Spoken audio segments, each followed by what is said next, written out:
Hello, my name's Bianca and I'm 30 years old. The last year has been nothing short of a nightmare and I'm still recovering from everything. I've been lurking on here and seeing so many stories, so I thought I'd give this a go and share my story as well. My story begins with my ex-husband Shane. Now, I met Shane right after I graduated college. After graduating, I managed to get a pretty good position in a pretty famous company.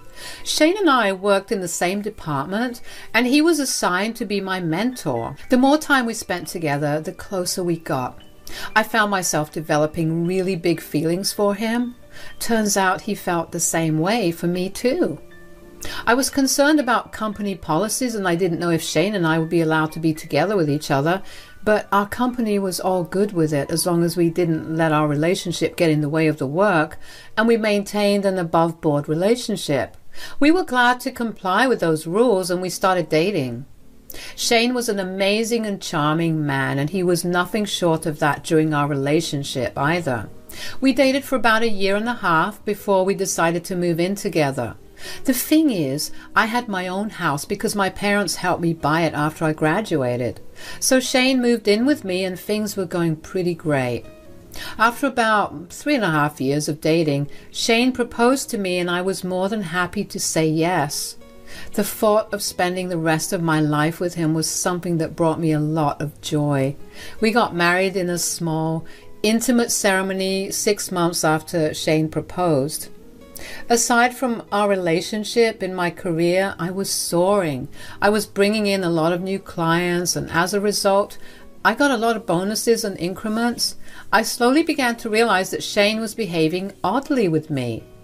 But whenever I tried to talk to him about it, he'd brush me off. After observing Shane a little more, I realized that he was just jealous that I was bringing him more money and that I was a little more successful than him.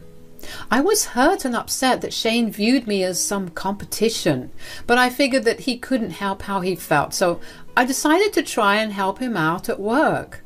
I'd give him some pointers and even help him fetch some new clients. He did not take that well, and he lashed out even more at me for demeaning him by telling him that he didn't know how to do his job. So I backed off and let him do his own thing. All of this happened about a year into our marriage, and after Shane lashed out at me, I spent the next few months just pouring myself into my work. Our boss had told us that there was a promotion up for grabs for anyone who would bring in the highest amount of clients. I wanted that promotion to make life even easier for Shane and me. One day I went to work, and at the end of my shift, my boss called me into his office and told me that I was given a promotion. I was overjoyed. I rushed home to tell Shane about it. Shane had the day off, so he had no idea about what happened. When I reached home, I was greeted with a good-looking meal. "How was work today, sweetie? I used my free time to make some lovely dinner." "Oh, that's really sweet. I do have some great news that we get to celebrate, so I bought us some good wine." "Whoa, that's an expensive bottle. Must be big news. Tell me." So today, right before work ended, I was called into the boss's room and he told me that I was getting a promotion. What? The big promotion that everyone's been wanting?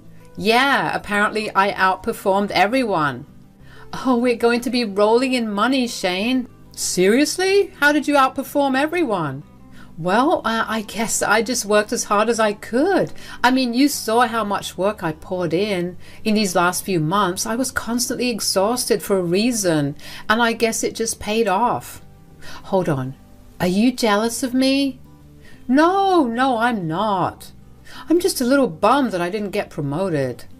"Yeah, but does it really matter which of us gets promoted? We're both still reaping the benefits of it. My money is yours after all." "Sure, but it's not the same."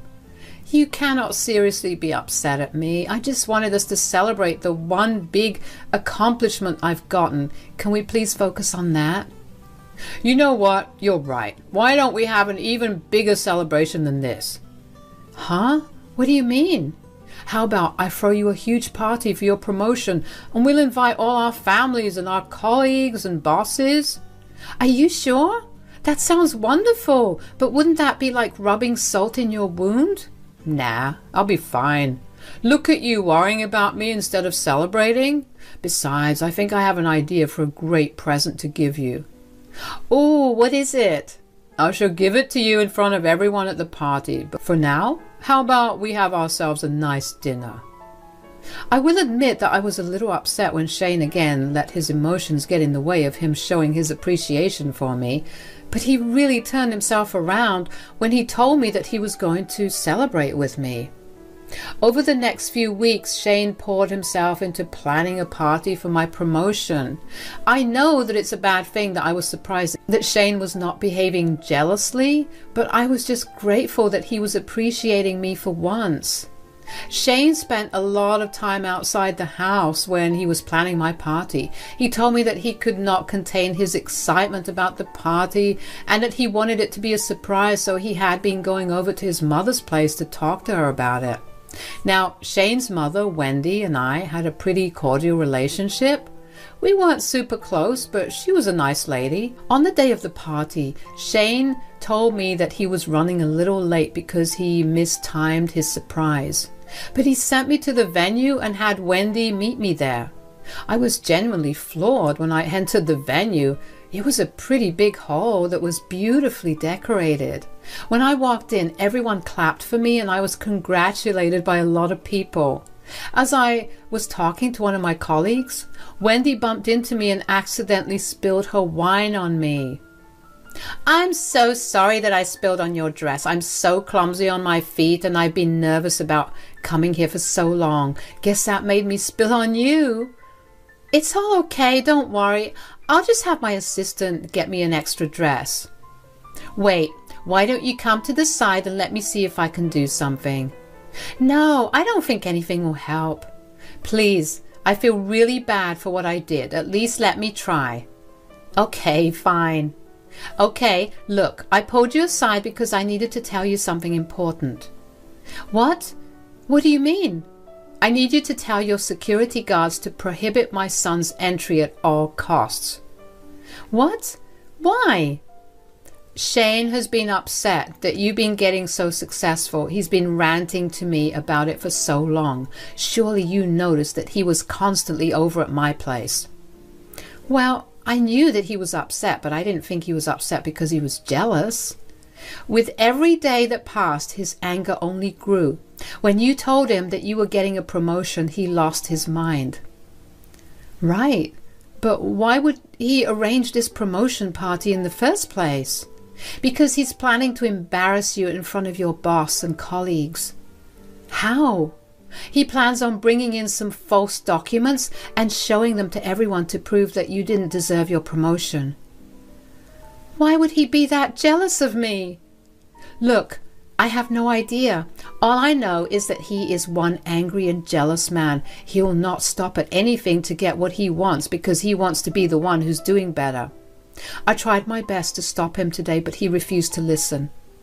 Okay, I need time to process all this. I really get that, I do, but you need to inform your security guards to not let him in at all. Yeah, okay. Thank you for having my back.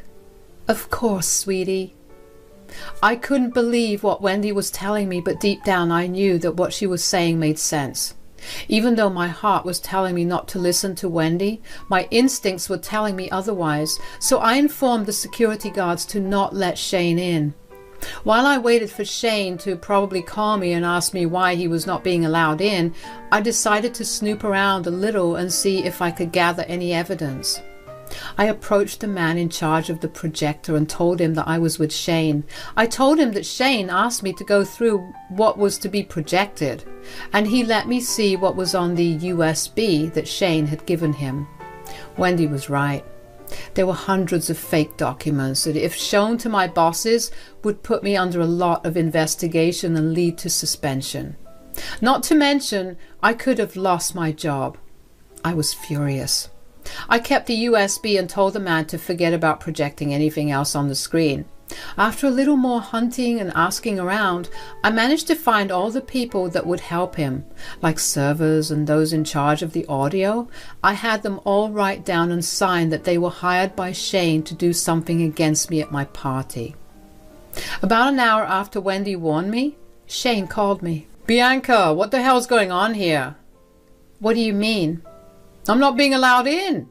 Apparently security guards got strict instructions from you to not let me in. Yes. Why don't you head home and we can discuss things there? Why? I wanted to celebrate your big day with you. Look, I don't want to deal with you right now. I know what you've been up to and I really don't care enough to talk about this over the phone. Are you serious? Do you even know what you're doing? I definitely do. Go home, settle down your jealousy and insecurity. I knew that something was wrong and you refused to speak to me about it. I've had enough of you trying to steal my spotlight. You will pay for this later, but for now, I just want to have fun. What are you talking about? Why would I ever do something like that to you? I have heard about your plans, Shane. Who are you trusting more than me right now? Not to mention, I saw what you had planned on the USB that you had given the person who's working the projector. Wow, so you went snooping just to prove yourself right? Do you even have any trust in me? Oh, of course I did. But after tonight, any semblance of trust that I had in you has vanished. You can't blame me for it. It's not like you weren't rubbing my face in your accomplishments all the time. I wasn't rubbing your face in anything. I was just sharing my accomplishments with you because you are my husband. I'm sorry I expected you to share in my joy instead of getting jealous. If I did the same thing to you, you would have behaved the same way. I would at least talk to you about it. I would never try to publicly humiliate you or ruin your career. You know what? I actually don't want to see your face for a while. I will see you in a few days. Bianca, you will come back home as soon as your party's done, or so help me God. If you threaten me, I will never return. Bye. The very fact that Shane had the audacity to threaten me made me see red, but I calmed myself down and decided that I was going to enjoy my party regardless of the fact that it was all a ruse to start my downfall. I had a blast, and at the end of the night I went to Wendy's place. Of course Shane contacted her, but she told him to stay away from her for a little while and asked him to give me some space. Over the next week I filed for divorce and waited until I had the divorce papers to go back home. Once I had them, I went back home and was greeted by Shane. You're home finally. Don't try to act happy. I'm not acting. I really missed you and I wanted to apologize for my behavior. You think an apology is enough? Shane, you wanted to destroy my career and my reputation all because you were jealous and insecure. I was just not in the right headspace. That's not even a reasonable excuse. You have to understand that I was struggling a lot. You were being looked at for all the big projects and promotions, even though we were doing the same work. We may work in the same department, but there's a huge difference between our work. Are you saying that I'm not good at doing my job? You said it, not me. Maybe instead of targeting me, you should have thought about why I was getting looked at for everything. I didn't have to actually look at anything. You are a woman, and you were just using your vials to get whatever you wanted. Wow. Do you even know how much revenue I brought in just in the last 3 months? I brought in triple what you did. And I did all my business over emails and calls. How do you suppose I worked my feminine wiles, huh? You must have done some sort of trickery. There's no way that you did so much in so little time. There's a reason I wanted to expose you. Right. And you wanted to do that using fake documents.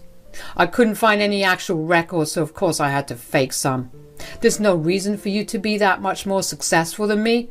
I had to take you down a peg. You really are a piece of work, you know.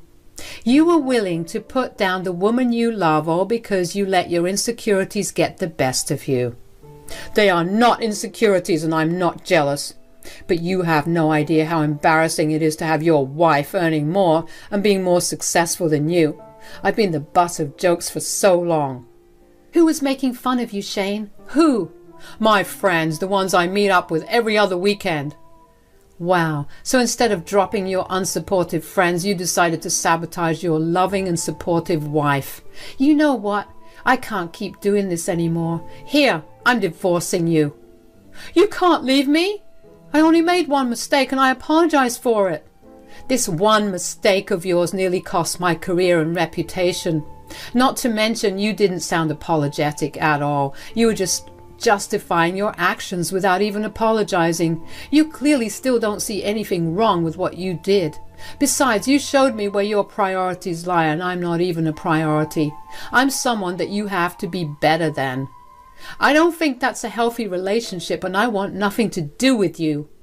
You think this is over? I will ruin you for leaving me. Give it your best shot. I could not believe how dense Shane was. He really did not see why he was wrong and believed what he did was one small mistake. I grabbed my things again and made my way over to Wendy's house, but not before telling Shane he had a week to leave my home. I didn't care where he left, but he needed to be out. Of course, people at work figured that something was seriously wrong between Shane and I, so before the rumors started spreading, I decided to inform everyone that we were getting a divorce. I never told them the reason, but Shane decided that he wanted to ruin my reputation, so he began spewing lies about my morals. He told everyone that I had barred him from entering my party because I didn't want him to steal my spotlight and that I was selfish and jealous. I did not actually plan on ruining Shane's career, but after what he did, I decided to just go ahead and show everyone proof of what he planned to do. I emailed our bosses in HR the documents he planned to show everyone, along with signed statements from those he hired to help him carry out his plan. I also informed them about the lies that Shane was spreading within the office that was leading to lesser productivity on my part, as well as the offices in general. It didn't take long for our bosses to make a decision about what was happening. The next working day, Shane was called into the boss's office and was fired. Nothing was funnier than watching him exit the office with his head down. I had an inkling that he lost his job, but I didn't know for certain. My confirmation came when Shane called me shortly after he left to yell at me. "What did you do?" "What do you mean?" "Don't try and act as if you don't know what I'm talking about. I know that you're the reason I lost my job." "You lost your job?" "Do not try and act innocent." "Well, I'm not confirming or denying anything to you, but you have to admit that there would have been a conflict of interest if you continued to work with us." "How dare you! I only attempted to ruin your career. I didn't actually do it. You didn't have to ruin mine." "If I remember correctly, didn't you threaten to ruin me for leaving you?" "I couldn't take my chances, so I protected myself." "So you did get me terminated." "Well, not only were you a bad employee, but you were also actively harassing and planning the downfall of your colleague and wife. That violates all kinds of work ethics and does not represent the values of the company." "Don't throw me all that nonsense." "Well, let's just say that I was so upset with you trying to sabotage me that I got you fired. Maybe your tiny brain would be able to understand that." "But why? I did nothing wrong."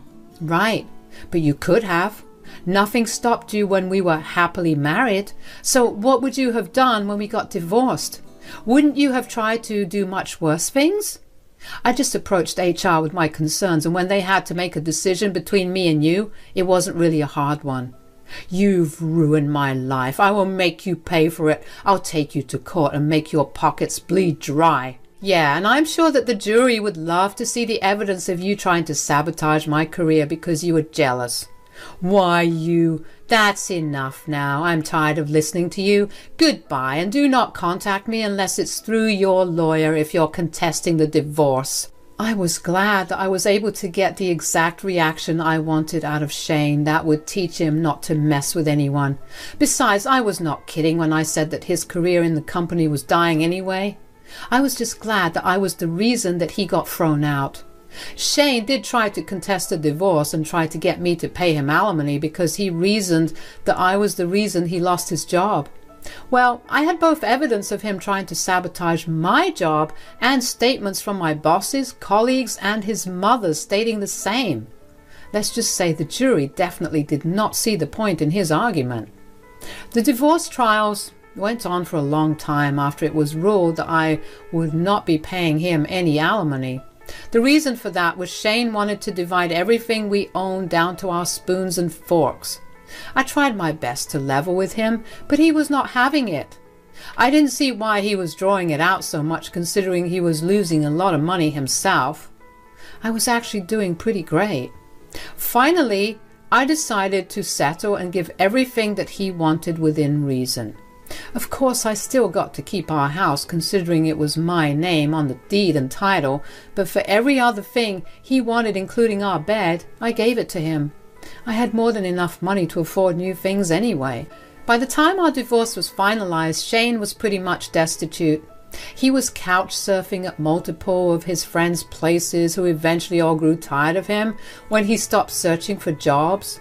Wendy refused to help him out, so he cussed her out until she had enough and blocked him everywhere. Eventually, when he realized that he had nowhere to go to, he came crying to me and begged me for help. I refused to help him out because I did not want to be entangled with any of his shenanigans ever again. Last I heard, he's crashing at his aunt's place and he finally found a job somewhere. As for me, I'm living a really good and comfortable life right now. Sure, I still feel pangs of sadness at what I lost with Shane, but I keep reminding myself that I wouldn't have such a good life if I still had Shane with me. I've been getting therapy to deal with my grief, loss and anger, and I can happily say that things are going well. Wendy had, of course, taken it upon herself to make up for her son's actions, but once I had a proper talk with her, she stopped doing that. Now she's become one of my closest friends and a mother figure to me. It'll be a long while before I trust a man again, but until then, I get to spoil myself and enjoy the best life that I can.